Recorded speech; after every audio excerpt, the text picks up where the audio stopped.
Hi, everyone, and welcome to the Asher Marketing Podcast. I'm Anthony Giuliano, and my guest this week is Jim Marbach. Jim, how you doing? Pretty good. Well, good to be here. Thanks for doing this. I have the distinction and the privilege of having known your wife for quite some time. And I'm going to go on the record as saying that I asked her to be on this podcast because she is the next generation owner and the marketer at Three Rivers Running Company. I asked her to be on this podcast, and she said no. Can you believe it? I can confirm. So you have to represent. It is tough to believe. She is definitely the talker of the two Well, of us. we'll see if we can change that. And the two of you have a young daughter who, just as you mentioned, is turned 19 months old? Yep. Just about tomorrow, she will turn 19 months. All right. So what I have experience with having a child, but he's 22, so I forget what that period is like. What's the 19-month-old getting into? Everything. Absolutely everything. No, it's a very fun period right now. But anything and everything that's waist height and below, she can access. All right. And she will scatter across the house, and I have to save her life about 5 times a day. So that's kind of the zone that we're in right now. So you and Lynn both have pretty demanding jobs. How do you make it work with a young kid? Yeah. So combination of, in terms of childcare, combination of babysitter, and my mother-in-law has been gracious enough to watch Rhea a few times a week, and then Fridays she gets to hang out at home with me. Nice. Well, we won't disparage Lynn too much, or your mother-in-law may stop watching the baby, so we'll get away from that. But we want to talk first, Jim, about your career path, and I know you worked for a different organization in the past, but I want to hear about what you were thinking about when you were a kid, when you first started thinking about where you wanted to be career-wise, and whether that path continued or whether you took a detour, and if so, why? So where were you in terms of careers? What was that like for you when you first started thinking about it? So, growing up, I probably didn't give nearly as much thought to my career as I should have. Yeah. But, one thing that that always stuck with me is I really like to create things. So, when I was a little kid, I liked to create little mini movies or videos using my parents' camcorder, and I would, no editing software or anything like that, just doing, straight up shooting shot, pause. Yeah. And then when I went into high school, I had the opportunity to take vocational class, junior and senior year. And Belmont High School actually had a radio TV production class. Okay. Yeah. So it just sounded like fun. Yeah. So, sure. Not a whole lot of intent behind it. Yeah. But my junior year, I took that class with a teacher named Tom Rentschler. I really liked it. Got kind of a well-rounded experience of broadcast. They did, I think it was a weekly show. Okay. And, we got these assignments that would just be like, create a documentary, that kind of thing. Yep. Really simple, but, sure. Just getting my feet wet in shooting, editing, all that kind of stuff. And then I liked it so much that I actually took it a second year, my senior year.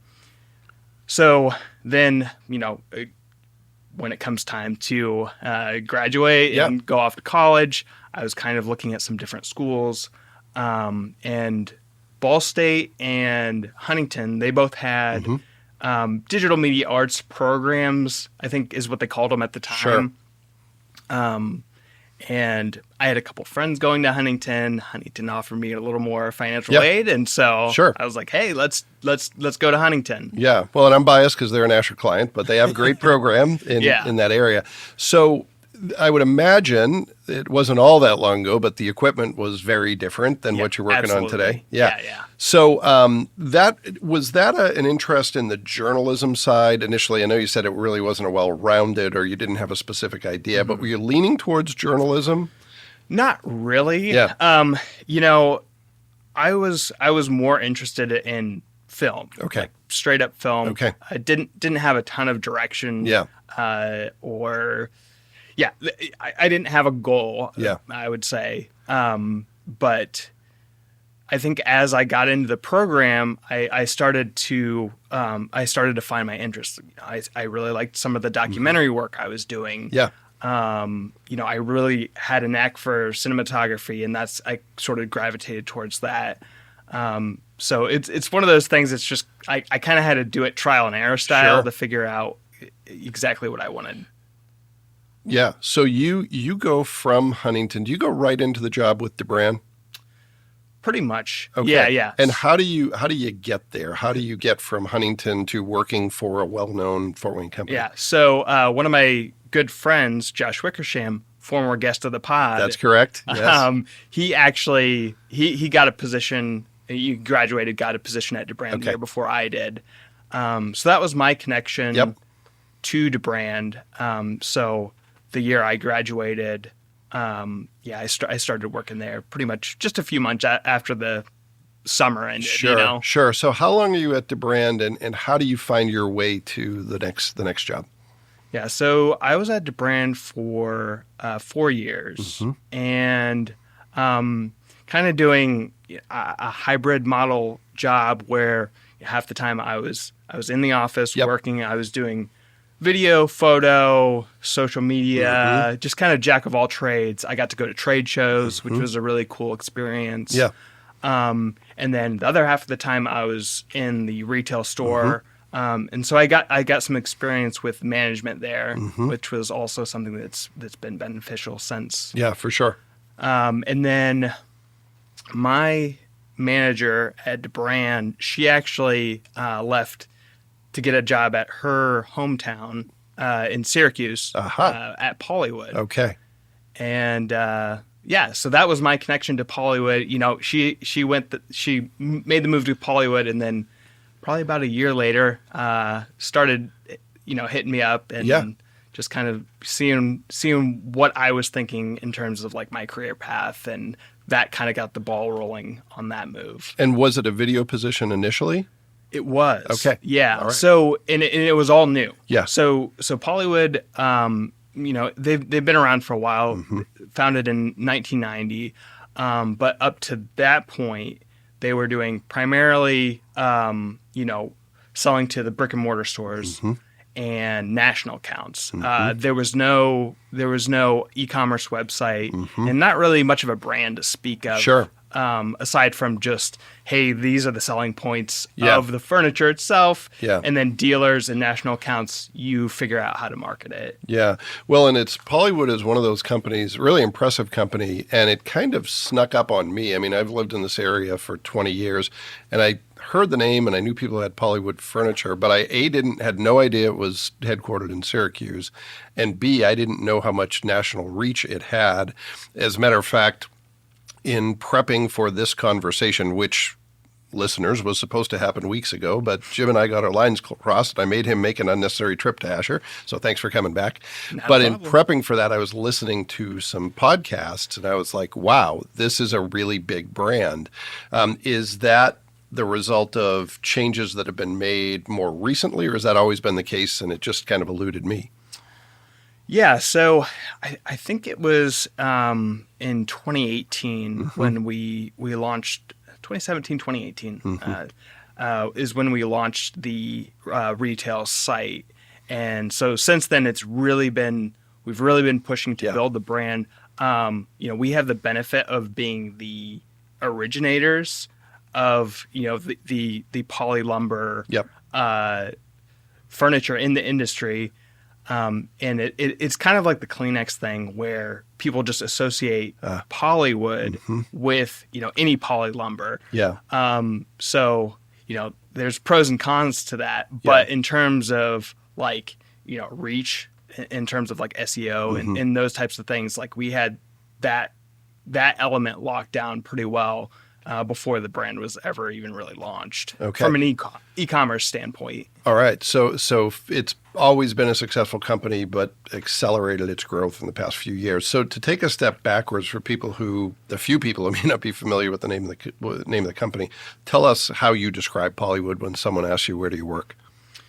Yeah. So in terms of what we do, Pollywood manufactures outdoor furniture out of recycled plastics, specifically number 2 plastics. So your milk jugs, detergent containers, anything that's got the number 2 stamped on the bottom.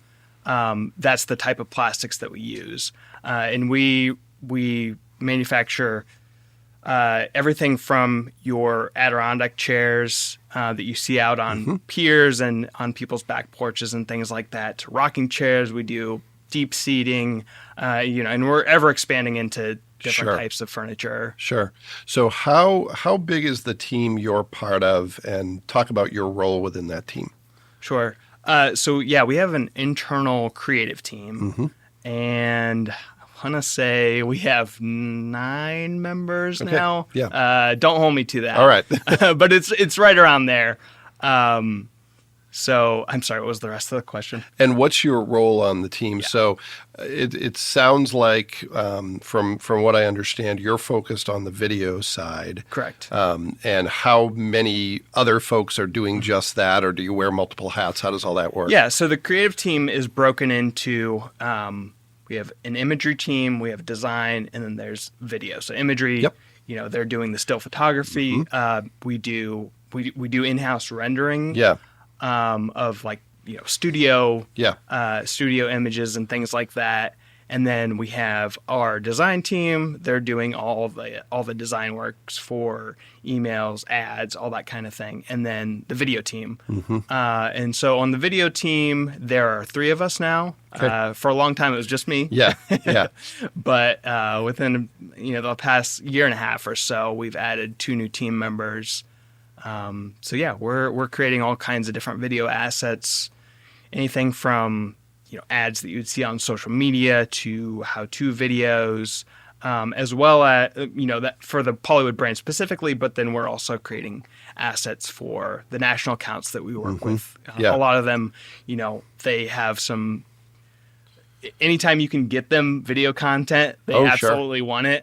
So they're kind of lining up for that kind of thing that'll help build out the products that they have on their website. Yeah. So how seasonal is the production work? In talking with our mutual friend Josh, we were talking about the hard task he has of having to be out on boats in the summer and, a job that most people would love. But is there any seasonality to your work, or is it kind of equally spread out throughout the year? Yeah. So for the creative team, it's pretty spread out throughout the year. Yeah. We're doing a lot of work in advance. We're trying to work, 3 months in advance or so, depending on, what we're working on. But, we're trying to get things done in advance. In terms of the actual physical production of the furniture, we're talking springtime through early summer is really their busy season, and then it tapers off through the fall, and then I guess you would say winter is like down season, but there's really no down season anymore. With a lot of the pushes that we're doing. Sure. So in terms of the challenges, one of the things that has been a change in my career is that, and I'm old. Let me just disclaim that. So pre broadband internet, video was a rarity. You shot it, maybe for a client once or twice a year max. It was big production, and it was infrequent, and it was somewhat expensive. And fast forward to 2022, when video is now frequent and varying degrees of cost depending on the application. How do you keep that beast fed, and what are some of the challenges you face in doing that? Yeah. As you've stated, it's definitely a lot cheaper than it used to be. A lot of what we do takes a lot of time, for sure. And there's definitely high demand. So definitely prioritizing and knowing when to say no is really important. So I guess getting data-driven information on what we're producing is really, really important. Yeah. And that's something that our team as a whole has really been has really been pushing for, because, you know, if there's no data or strategy given, then, you know, there can just be requests. Yeah. You know. Yeah. Everything's a it can priority. get wild. Yeah.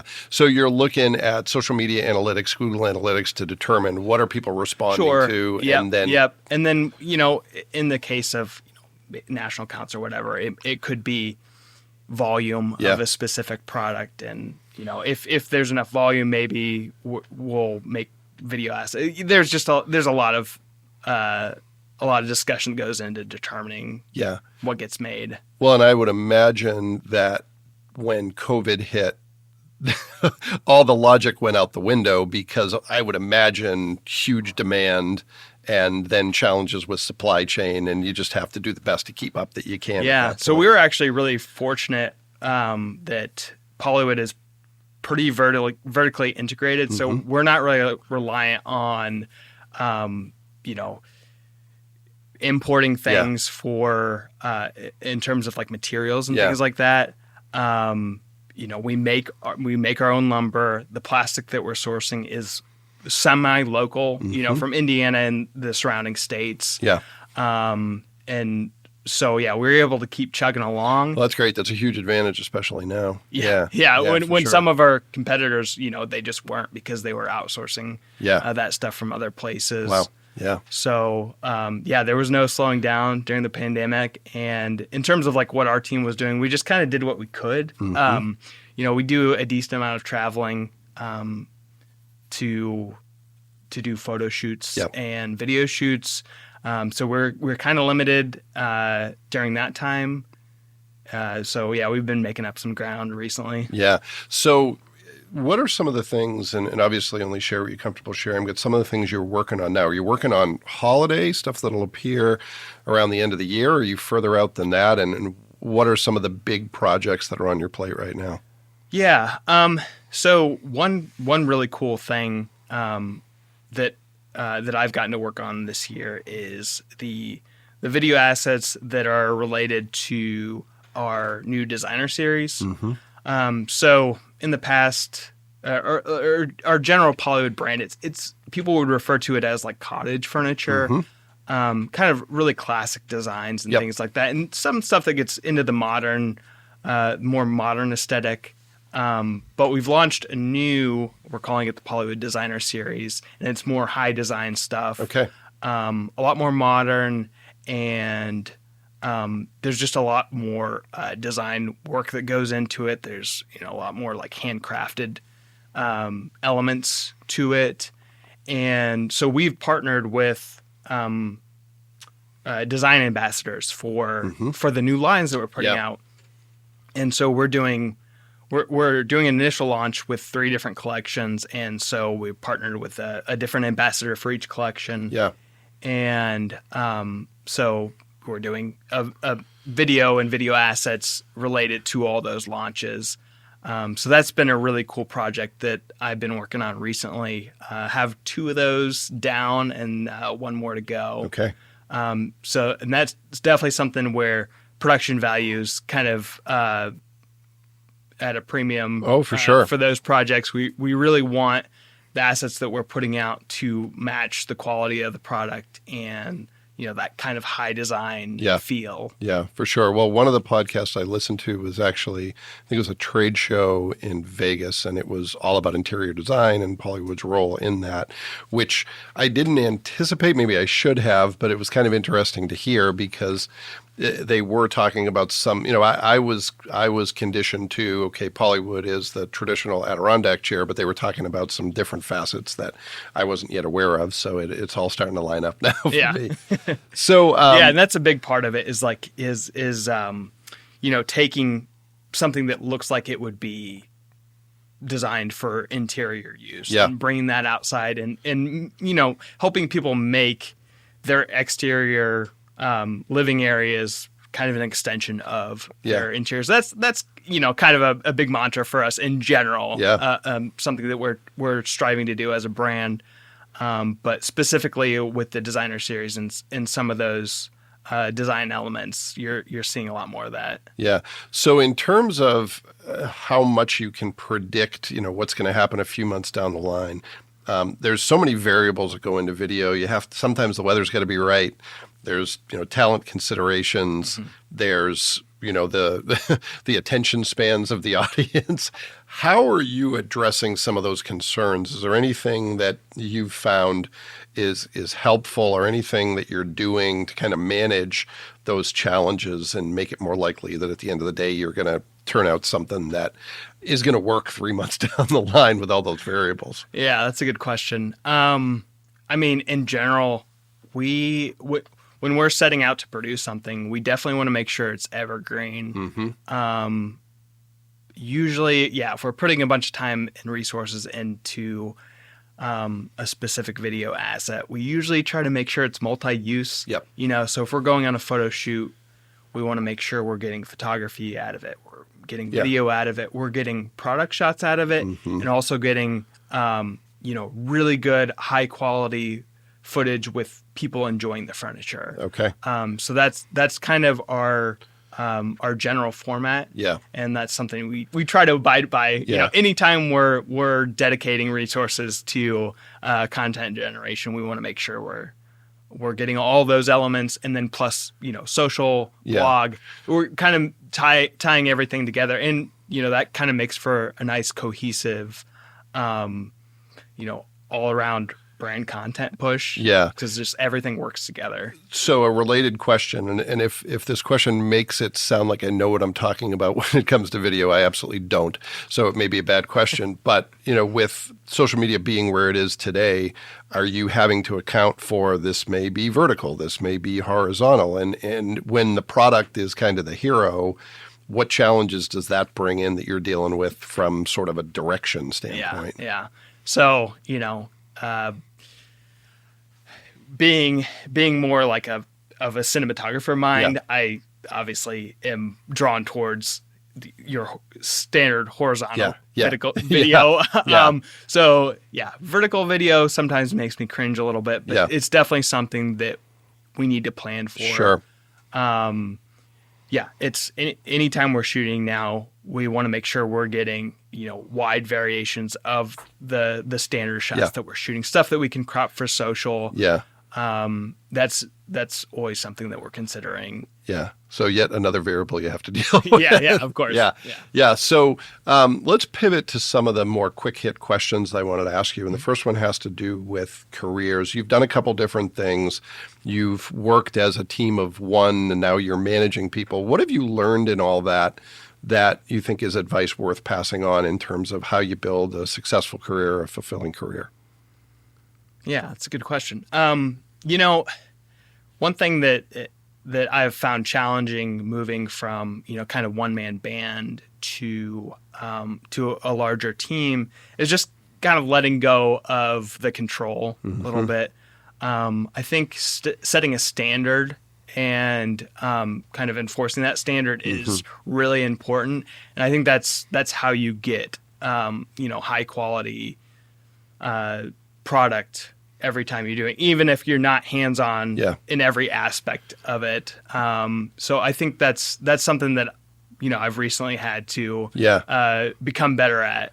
Well, I think it's making the imperatives unmistakable, but everything else kind of letting some stuff go. Because if you try to communicate that everything is an imperative, that's micromanagement. It doesn't work. Yeah. But if you can say, hey, here are the 3 to 5 things that we got to deliver every single time, how you get there is up to you. I think that tends to go a little bit better. Yeah. So the second quick hit question has to do with, and I'm going to give you an option here of either talking about something related to Hollywood or something related to the world of video. But what's a myth or misconception that you want to clear up, or something maybe that's underappreciated that you want to amplify, something that most people may not know as well as they should, or they may know something that isn't all that true? Huh. And we can come back to that one if you want. Might stump me with that one. I think the biggest thing that's misunderstood probably is just the amount of time and resources that go into this type of content creation. Even the stuff you're seeing nowadays on like YouTube content creators, like, there's differences in quality and things like that, but still the amount of like time and planning that go into making a good product, it's hard to like overstate that.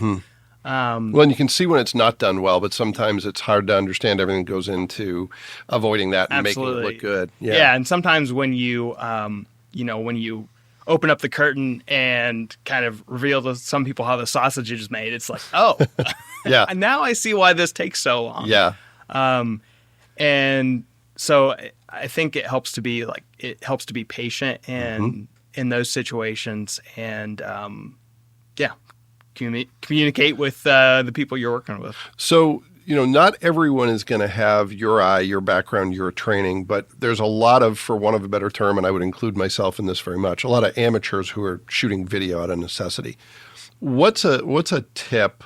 You don't have to give away all your trade secrets, but for the average person, let's say the average marketer who's trying to shoot video, maybe they're fully a team of one where they're developing social media content and posting it and responding to comments and writing news releases.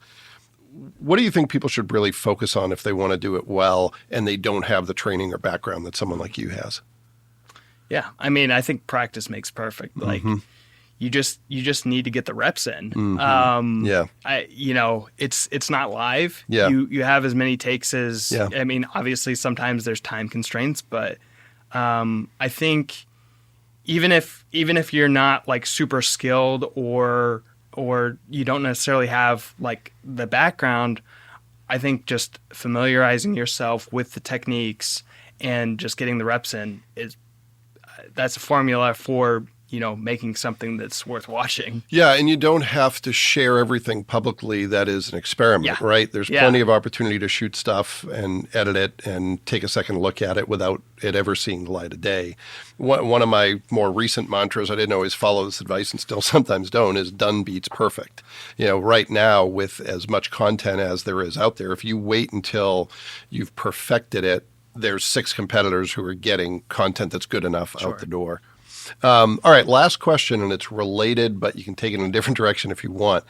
What's one thing you use in your work? And it could be related to video or it could be entirely different. It could be a tip, a trick, a tool, a hack, whatever you want to call it. Something you use that you rely on that deserves a little bit of promotion of itself, something that is maybe underappreciated. We've had people say Google. We've had people say pen and paper, so it can be just about anything. Yeah. I mean, I do like the Google Suite. It's very, very handy. I think I'll take the tip route. One thing that I get questions about a lot from people that don't necessarily have a background in video is just like how do I edit? How do I get started with editing? And there's a lot of tools out there. There's a lot of free tools. One that I really like is DaVinci Resolve. It's made by a company called Blackmagic, and they have a free version, and it's professional grade editing software. Okay, and it can import pretty much any footage you like. Is it Mac only, Mac and PC platform? I believe it's Mac. I use Mac, but sure. I believe it's Mac and PC. Okay, and so I think that's a really great tool if people are just getting started. They don't want to like sink, money into getting the Adobe Suite. I think that's a good tool for a bit of a learning curve. Yeah. But the other thing is, you can learn technique-wise. You can learn pretty much anything you need to know on YouTube. Yeah, for sure. I've learned so much on YouTube in terms of techniques for Adobe Premiere and After Effects and things like that.